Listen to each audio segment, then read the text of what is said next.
কথা বলতে চাই। ঠিক আছে, বলতে পারো। আচ্ছা বলো তো, একটি মাঝি কয়টি নৌকো চালাতে পারে? কেন, একটি মাঝি একটি নৌকাই চালাতে পারে। বাহ, চমৎকার উত্তর দিয়েছো। একটি মাঝি একটি নৌকাই চালাতে পারে।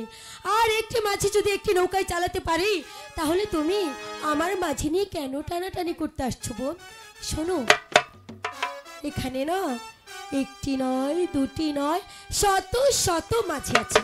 তুমি আমাকে বলতে পারতে, এর ভিতর থেকে আমি তোমাকে যে কোনো একটি মাঝি বেছে দিতাম।